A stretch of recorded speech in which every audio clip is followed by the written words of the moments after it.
¿Qué tal, jugadores? Hoy vamos a sumergirnos en un tema que nos hace cuestionar quiénes somos dentro y fuera del mundo digital, la doble moral en los videojuegos. Todos hemos estado ahí, en ese momento en el que el juego nos da una lección y de repente nos damos cuenta de que estamos tomando una decisión que jamás haríamos en la vida real. ¿Por qué nos sentimos bien siendo villanos en algunos juegos y por qué nos cuesta decidir entre lo correcto y lo conveniente? ¿Qué nos dice esto sobre nuestra percepción de la moralidad?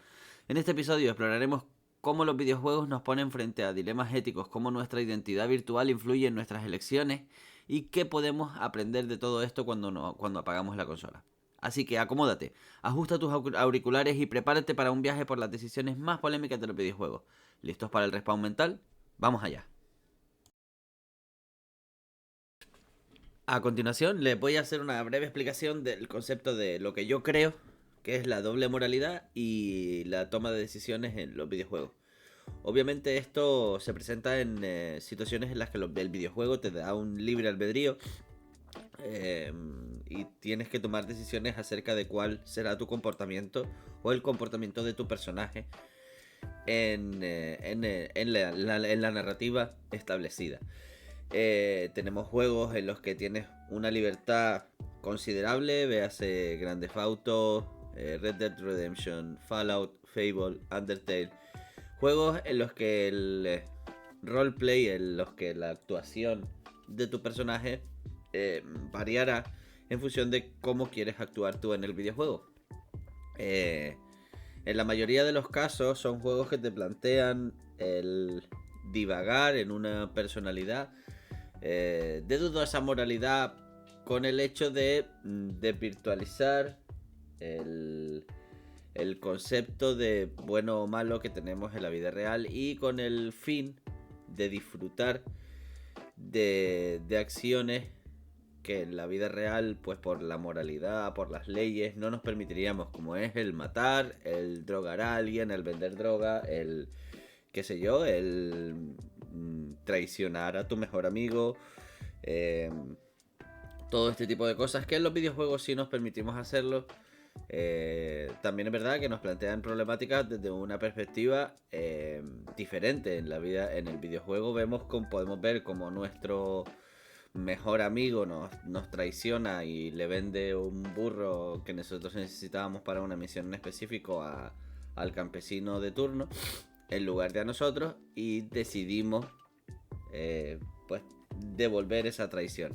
Esta doble moralidad es de la que vamos a hablar ahora. Me gustaría recalcar la diferencia entre la toma de decisiones en un juego y en la vida real. En un videojuego, es decir, la problemática de este podcast, de este episodio, es el por qué en un videojuego podemos actuar de formas que no consideraríamos fuera de él. Vale. Ahí dejo un poco el contexto para que en los comentarios, si alguien quiere, lo defina y podamos abrir debate. Muchísimas gracias a todos los que escucharon el capítulo anterior y bueno, pues continuamos. En los videojuegos nos tomamos la libertad de tomar determinadas decisiones porque no tenemos en consideración la repercusión. Es decir, en el videojuego siempre podemos pulsar el botón de pause y volver atrás, o apagar la consola y volver a empezar, o siempre podemos rehacer una mala decisión si vemos que el resultado que obtenemos no es lo que queríamos. En cambio, además, si yo vendo droga, por ejemplo, en un videojuego, no le estoy arruinando la vida a nadie con una sustancia que no es, porque no es nadie, no existe. Fantaseamos con la idea de que lo que hacemos no tiene ninguna repercusión, y al no tener repercusión, la moralidad desaparece. Esto es un principio de la psicología, lo trataremos en el bloque siguiente, en el que reflexionamos sobre la desconexión de la identidad del jugador para adoptar la identidad de un personaje. Es decir, un jugador cuando se mete a jugar a un videojuego hace una desconexión real de su personalidad y deja de ser el jugador y empieza a ser el personaje que sea, dependiendo del videojuego que estés jugando. Y empieza a tomar las decisiones que el entorno le permite. El entorno, y hablo del entorno porque hay entornos que son más jocosos, más que prestan más a este tipo de decisiones morales más complicadas. Quiero decir, por ejemplo, Grand Theft Auto es un videojuego en el que se fantasea con la idea de ser un criminal, siempre llevado todo a la máxima expresión de, de virtuar la realidad, ¿no? De exagerarla. Entonces, desde mi punto de vista, en este tipo de juegos cabe más el despilfarrar una decisión no moral que en un videojuego, qué sé yo, un videojuego de plataformas que lo único que tienes que hacer es llegar de punto A a punto B. Sí, tienes una serie de obstáculos de por medio, pero la decisión es clara y no implica ninguna moralidad. Tengo que ir de plataforma en plataforma y llegar de punto A a punto B. En cambio GTA, pues sí que tienes la opción de, bueno, pues tengo que ir a robarle estas armas para mi propio beneficio, para venderlas a este señor, y tengo que matar a toda esta gente. Pero en muchos de los casos no tienes por qué matar a nadie. Puedes llegar, coger el cargamento e intentar correr sin necesidad de matar a nadie. Cada uno toma, ahí es donde digo que depende de también el juego. La plataforma te va a ofrecer una manera de hacer las cosas u otra. Entonces está en cada uno y las decisiones que toma. Esto es aplicable a la vida real, es decir, tú tienes un entorno, en determinados entornos sociales tomamos unas decisiones u otras en función del entorno en el que estamos. Hay con amigos con el que nos permitimos hacer unas cosas y con otros con el que las mismas cosas serían algo absolutamente impensable. Y viceversa, hay unas cosas que hacemos con este otro grupo de amigos que con los primeros ni nos plantearíamos. Entonces mi reflexión, porque yo me tomo todos estos episodios como una manera de divagar en función de lo que me va rodeando, es por qué tomamos las decisiones que tomamos y por qué elegimos a las personas que elegimos para realizar esas acciones, y qué vivencias o qué conocimientos son los que marcan la personalidad de una persona para que tome unas decisiones u otras. Qué es éticamente correcto y qué no, qué lo define, que quién me dicta a mí qué está bien y qué no, hasta dónde puedo llegar de profundo en este concepto. Siempre he pensado que lo bueno, lo malo, lo bonito, lo feo, son conceptos que son como muy subjetivos, ¿no? Son porque intento poner un ejemplo para explicarlo.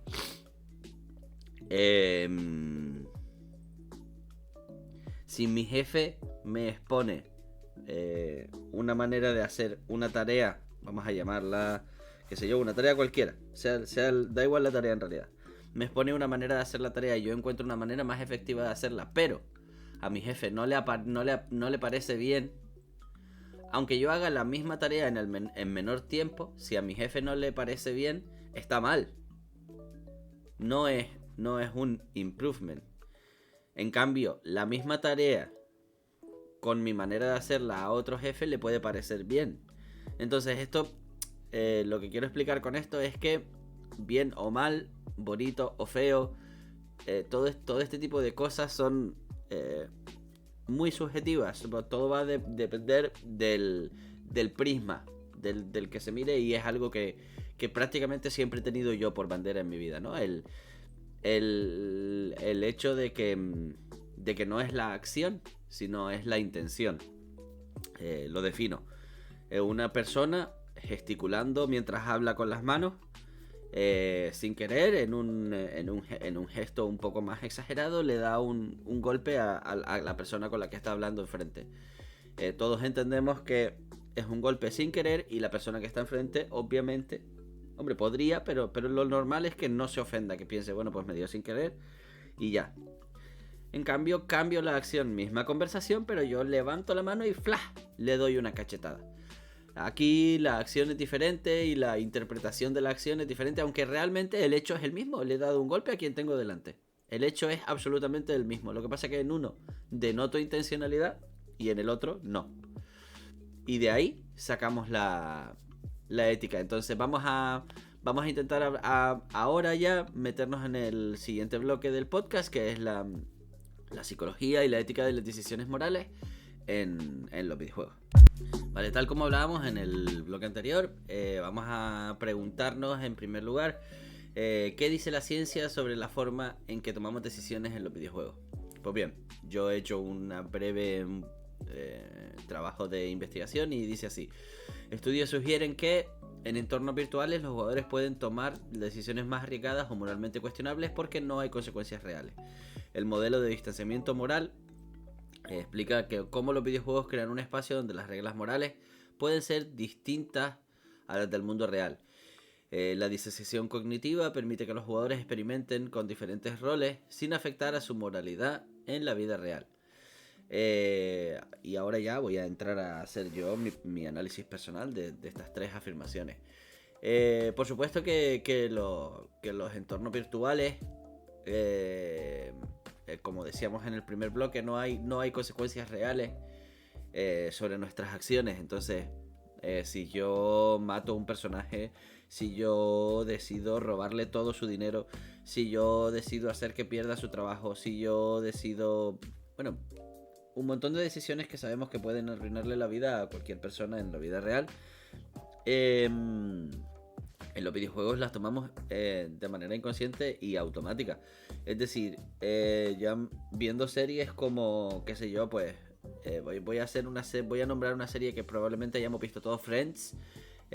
Siempre creímos que Rachel y Ross tenían que estar juntos, y al final de la serie nos permiten verlo porque es lo que el espectador en general quiere, ¿no? Desea. Son personajes que ligan muy bien, que siempre han tenido ahí eso. Y indiferentemente de cómo sean sus vidas, tomamos la decisión de que deberían estar juntos, porque son personajes ficticios de una serie de televisión. Pues en los videojuegos pasa de una manera similar. Tenemos una acción, tenemos un objetivo en el juego, nos plantean un objetivo desde el mismo principio. Mira, eres un criminal, por ejemplo, y tienes que conseguir la mayor cantidad de dinero posible para poder desarrollar más tu criminalidad, ¿no? Entonces, esto nos mete en una tesitura en la que, pues, si tengo que cometer actos delictivos, ya estoy delinquiendo. Entendamos que es una moralidad, pues, prácticamente inexistente. Vale todo. Y enseguida nos metemos en esta cuestión, ¿no? En el vale todo. Por supuesto que la disociación cognitiva en los videojuegos tienen gran cabida, ya que pues de una manera o de otra todos tenemos un gran actor dentro, bien sea pues lo que planteo cuando vemos una película y nos sentimos identificados, cuando vemos una serie y nos sentimos identificados porque nuestra personalidad nos permite, digamos, rolear, fantasear con la idea de que podemos hacer esas acciones o nos gustaría poder realizar esas acciones.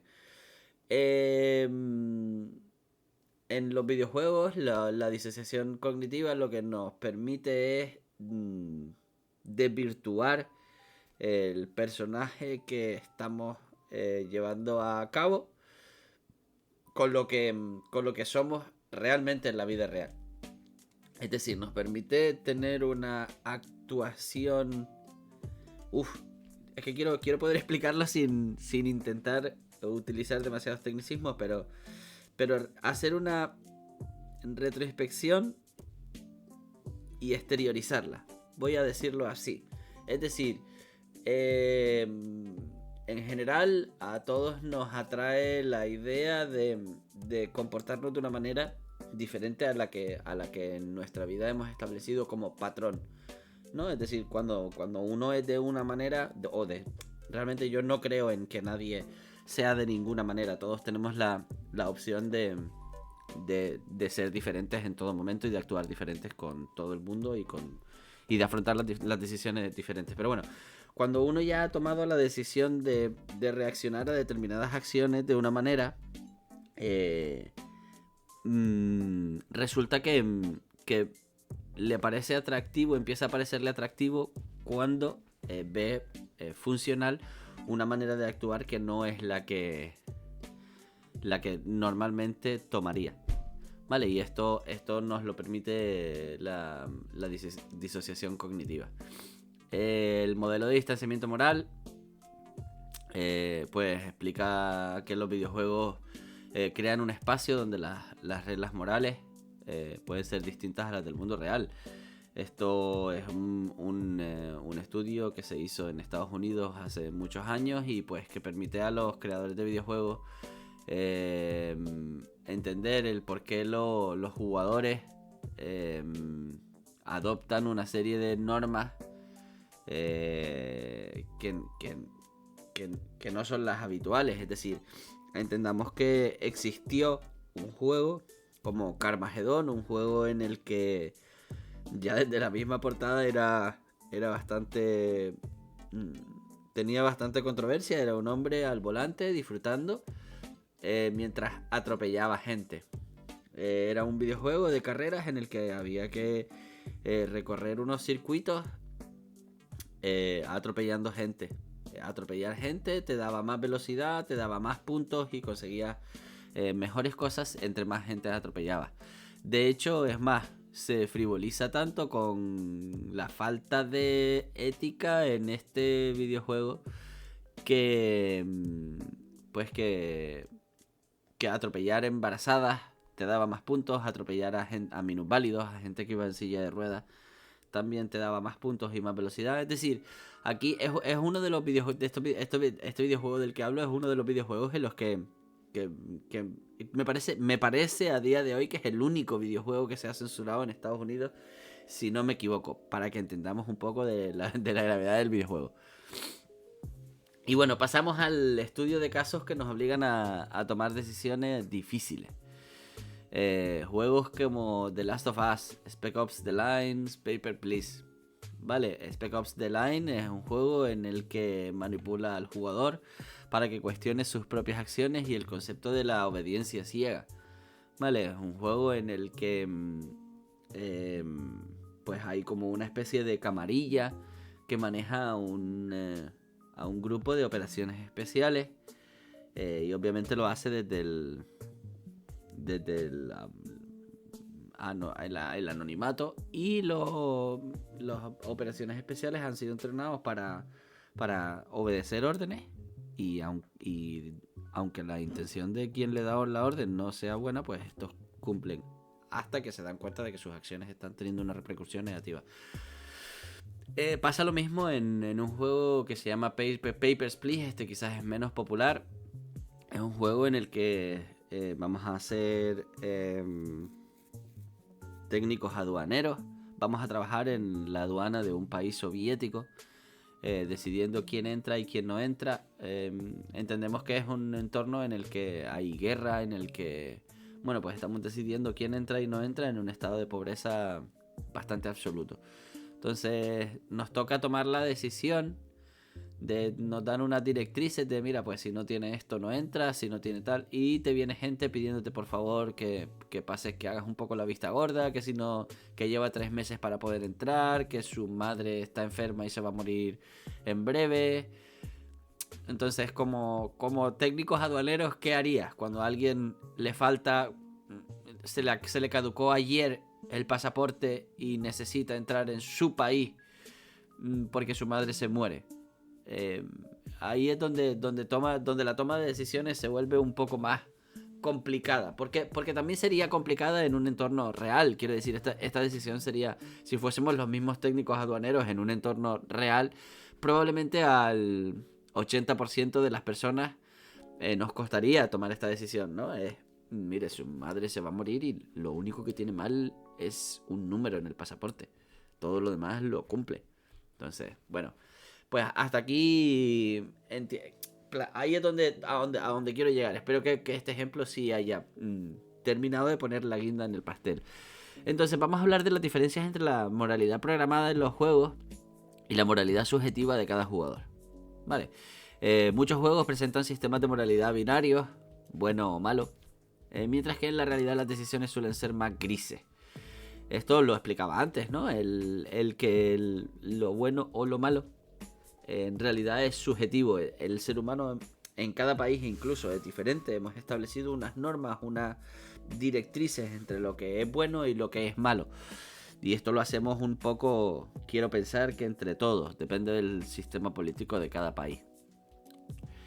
Pero en cambio, voy a plantear situaciones que inclusive de manera legal no están bien definidas en todos los países, como puede ser, por ejemplo, el consumo de estupefacientes. En mi país, en España, el consumo de estupefacientes en una cantidad X no es ilegal. En cambio, el tráfico sí. Sin embargo, en países como los Países Bajos, en Holanda, el tráfico y el consumo está permitido. Depende de para qué uso. En Estados Unidos está permitido también el tráfico y el consumo, con fines terapéuticos, sobre todo hablando de este último país. Entonces, bueno, la subjetividad del jugador influye en cómo interpreta las decisiones. Lo que para uno es pragmatismo, para otro puede ser crueldad. Hay que tener claro en qué es lo que es pragmático, qué es lo que es práctico y qué es lo que, bueno, pues que ese pragmatismo, esa manera de ser práctico en la vida puede ser una decisión contundente, ¿no? El impacto emocional de las decisiones que tomamos dentro de un videojuego y cómo algunas pueden afectarnos en la vida real. Pues yo creo que hay casos en que los videojuegos nos hacen tomar decisiones en la que después el propio jugador se arrepiente de haberla tomado, aunque prácticamente estabas obligado a tomarla. Vale, hablo de juegos como puede ser Undertale, que es un juego pues que te habla de matar a gente y después vas descubriendo qué gente es y hubieses preferido no hacerlo. O Red Dead Redemption 2, que también nos plantea un entorno en el que tenemos que meter preso a gente que quizás después fuera de... Esto es algo que yo he utilizado mucho en mi vida y creo que es absolutamente cierto, ¿no? Y es que fuera de los cuentos todo es mucho más incierto, ¿no? Es decir, en los cuentos el bueno es muy bueno y el malo es muy malo, pero fuera de los cuentos ni el bueno es tan bueno ni el malo es tan malo. Me gusta decir a mí. Entonces sí, en este tipo de juegos se nos plantea una problemática en la que después,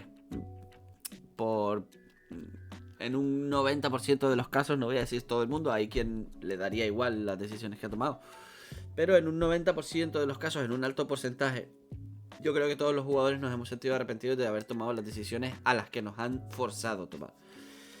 Y me gustaría recalcar en cómo los juegos pueden ayudar a desarrollar empatía al ponernos en situaciones difíciles, diferentes. Creo que el videojuego como tal tiene un alto contenido, una alta empatía a la moraleja en los cuentos infantiles, ¿no? Si el videojuego la narrativa del videojuego está bien planteada, al igual que pasa con las películas, con las series de televisión, con muchas cosas, tienen una moraleja y eso deja un impacto en el espectador o en el jugador. Entonces creo que es de gran ayuda videojuegos que ayuden a enfocar a la persona en una moralidad, en un desarrollo personal positivo, ¿no? De diferentes maneras. Quiero decir, yo te puedo plantear el crecimiento personal haciéndote ver que una persona, como una persona pasa de pasarlo muy mal a tener una vida de lujos, por ejemplo, robando. Es decir, tú aquí no toma... quiero pensar, por favor, que que nadie malinterprete mis palabras, pero quiero pensar que nadie después de jugar GTA piensa que esa es la vida que deberíamos hacer, ¿no? Bueno, pues si esta persona salió del barrio y luego se volvió rico pegando 4 golpes, voy a hacer yo lo mismo, ¿no? Uno aprende a que al final realmente no son las acciones lo que han hecho que esa persona triunfe, sino el tesón que le mete para el progreso personal. Y bueno, vamos a ir cerrando este bloque. En el siguiente bloque vamos a tratar un poco la doble moral en videojuegos multijugador, en el que nuestras decisiones afecten a jugadores reales.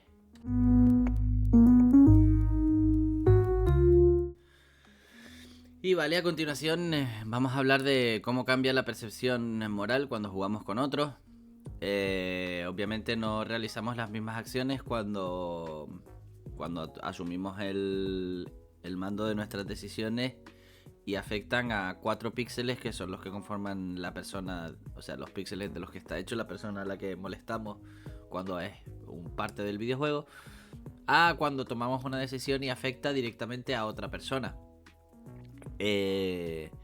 Existen casos, digamos, conductas, voy a decir conductas. Existen conductas dentro del mundo de los videojuegos multijugador más o menos aceptables, pero bueno, voy a intentar definirlo de la mejor manera porque yo también he sido parte de esta conducta, no me escondo. Cuando juegas un juego online en el que, por ejemplo, un juego de 5 personas contra 5 personas, en el que hay un objetivo común y tú crees que tu equipo no lo está haciendo de la manera más adecuada para alcanzar la victoria y pierdes, te frustras. Te frustras por dos casos. Uno, porque no te ha salido bien la partida. Y dos, porque te auto boicoteas y piensas que tu equipo podía haberlo hecho mejor siguiendo tu consejo, siguiendo tu dirección. Y no se ha alcanzado el objetivo precisamente porque no ha seguido tus consejos. Entonces empiezas a insultar, porque el problema de esto es que siempre no estás en persona, no estás jugando con estas personas a 1 metro de distancia, sino que cada uno está detrás de su ordenador y el ordenador, una pantalla hoy día ofrece un anonimato que no se corresponde, es decir, nos da un anonimato personal que no debería ajustarse a lo que somos. Pero ciertamente en las redes sociales, en internet, en los videojuegos, decimos y hacemos cosas que no haríamos nunca bajo ningún concepto en nuestra vida real, en nuestra vida cotidiana. Insultamos y hay un alto nivel de toxicidad en los videojuegos online cuando qué sé yo mismo a mí no se me dan bien los videojuegos de disparos, pero eso no quiere decir que no me gusten. Y cuando intento jugarlos en un entorno online, pues normalmente las críticas son ultra duras, eres malísimo, no tienes manos, porque no vas a jugar a la Barbie, qué sé yo. Las críticas son durísimas porque quien está al otro lado de la pantalla no tiene que responder ante esas críticas.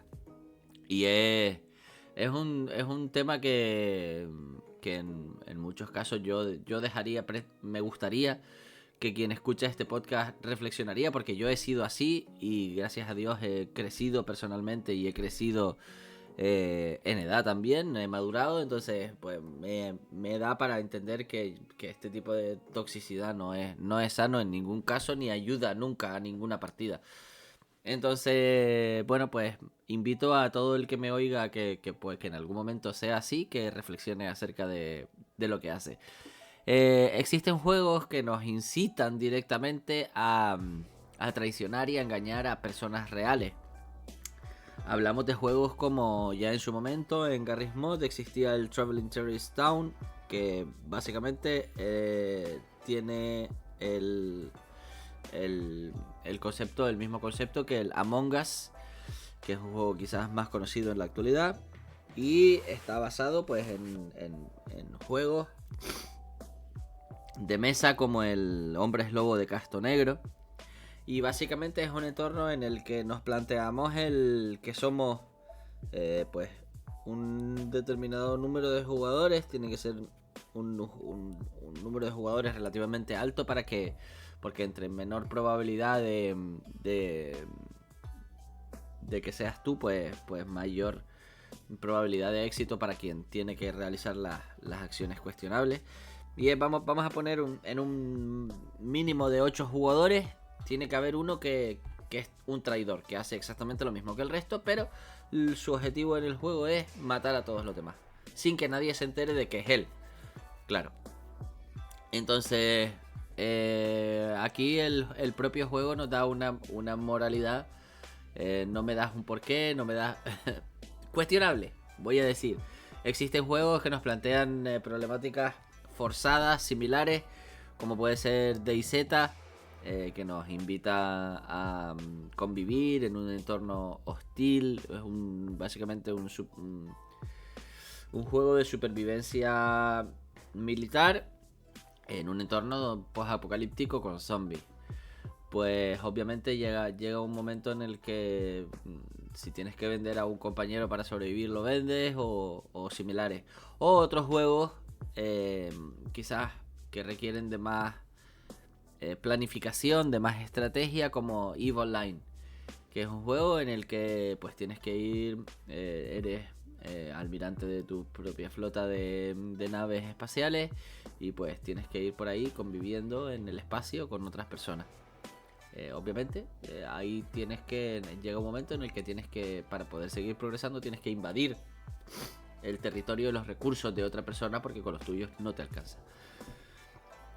Entonces, en este tipo de juegos aplicamos nuestra propia moral personal cuando interactuamos con otros jugadores.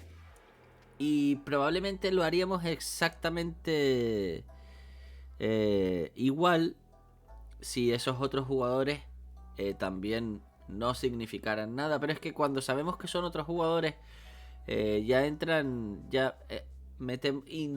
de manera inconsciente metemos ahí una moralidad que no aplicamos a cuando jugamos solos contra el entorno virtual que nos plantea un videojuego por sí que no sea online. Entonces, a mí me presta reflexión el pensar que bueno, que es cuando sabemos que no hay repercusiones podamos fantasear con la perversión de lo que es bueno y lo que es malo. Pero que cuando el ser humano se plantea esa perversión con otra persona que sí va a tener un sentimiento y sí le va a causar un impacto, una repercusión, nuestra decisión, actuemos diferentes. A mí esto, ver que hay gente que sí se lo plantea me llena de gozo, y ver que hay gente a la que le da absolutamente igual, y esto pasa más común de lo que me gustaría, también me presta reflexión y pensar en qué puede estar pensando una persona así cuando sabes que la persona que tienes enfrente también tiene sentimientos, también tiene pensamientos, también tiene sus vivencias, también tiene sus complejos, y lo que le puedas estar diciendo o haciendo le afectará en su vida. Entonces, vamos a pasar al siguiente y último bloque, en el que vamos a hablar del mindfulness y vamos a entrar a hablar de la reflexión sobre la moralidad en los juegos y cómo puede ayudarnos a analizar nuestras propias decisiones morales en los videojuegos. Vamos a hacer me gustaría plantear un ejercicio de autoconciencia. Y voy a exponer las técnicas que a mí me ayudan a reflexionar sobre nuestras propias acciones dentro y fuera del mundo digital. Lanzaré una última pregunta para la audiencia y listo, despediré el programa. Vale, y ahora vamos a hablar de cómo el mindfulness puede ayudarnos a analizar nuestras propias decisiones morales en los videojuegos. El mindfulness nos invita a ser conscientes del momento presente sin juzgar nuestras acciones de inmediato. Vale, aplicado a los videojuegos, esto significa que prestar atención a cómo nos sentimos al tomar ciertas decisiones morales dentro del juego, podría ayudarnos en nuestra vida personal.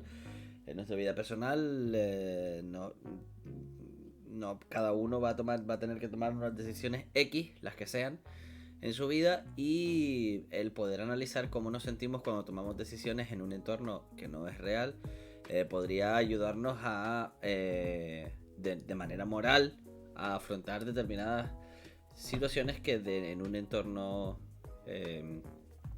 real sería mucho más difícil. En vez de actuar impulsivamente, podemos detenernos al reflexionar antes de elegir un camino en el juego. ¿Por qué estamos tomando esta decisión y cómo nos sentimos al hacerlo? Pues efectivamente esto. Gracias a que tenemos una moral, a que tenemos una conciencia, en los videojuegos podemos pausar el videojuego en un alto porcentaje de los casos. Si fuera un videojuego online, obviamente no, porque no podemos pausar a todo el mundo, pero si estamos jugando un videojuego solo nosotros, podemos pausar el videojuego y decidir qué queremos hacer para tomar la decisión que más nos satisfaga. Esto no lo podemos hacer en la vida real, pero nos va a ayudar en la toma de decisiones, sobre todo en los aspectos laborales y personales. Ser conscientes de nuestras emociones durante el juego nos permite identificar patrones en nuestras decisiones. Por ejemplo, tendemos a elegir el camino más agresivo, buscamos siempre la ruta más pacífica. Este análisis nos ayuda a entendernos mejor fuera del mundo virtual. Esto es absolutamente cierto. Existen ciertos estudios en universidades británicas y estadounidenses en las que se analiza el comportamiento de los jugadores ante determinadas acciones en los videojuegos. Y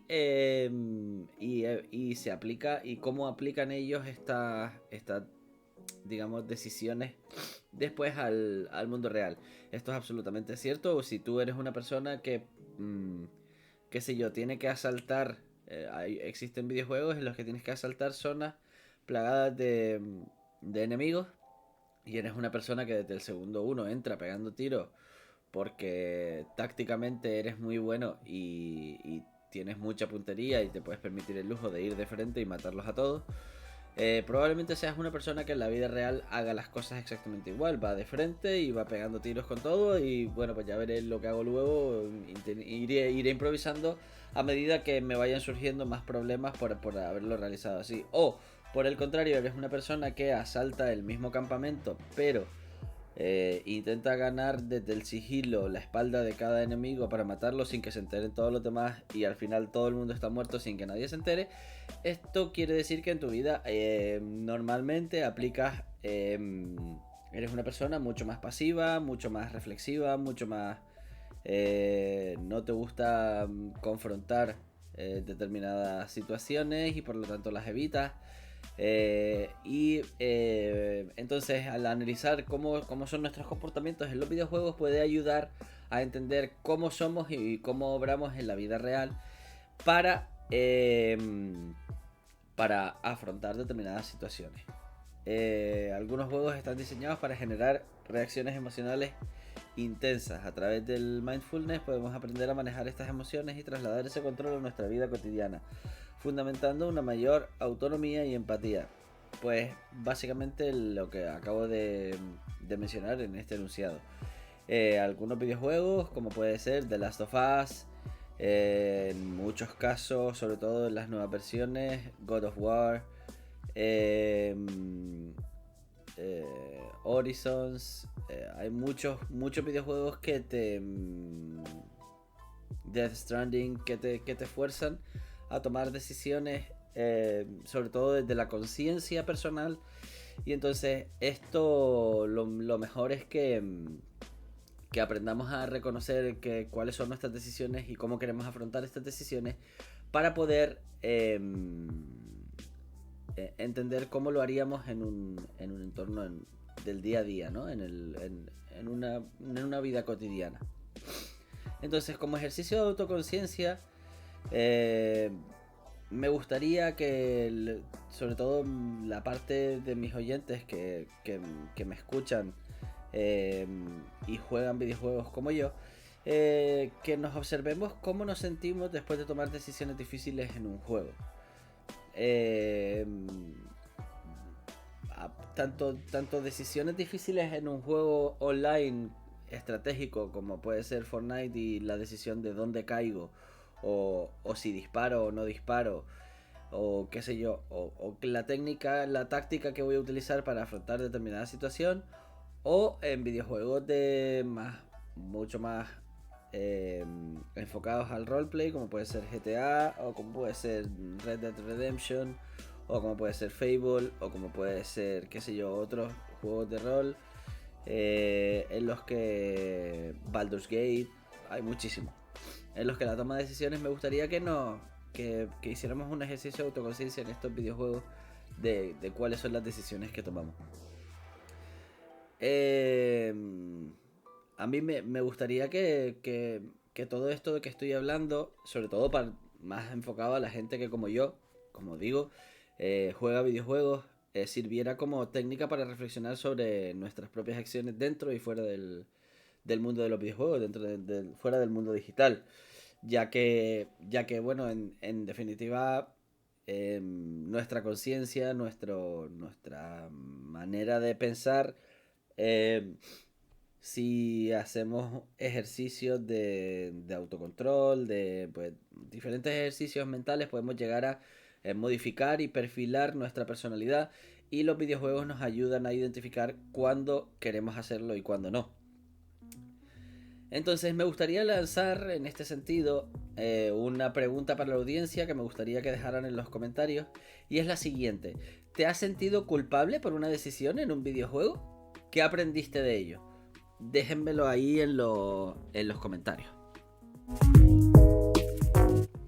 Así que nada, ya para terminar, para concluir, muchísimas gracias a todos los espectadores que están aquí una vez más. Muchísimas gracias a todos los que compartieron el primer episodio que fue probablemente el más especial hasta la fecha para mí. Me gustaría pues hacer un breve resumen de este episodio. En este episodio pues de Mental Respawn exploramos la doble moral en los videojuegos y cómo nuestras decisiones dentro de ellos pueden diferir de las que tomaríamos en la vida real.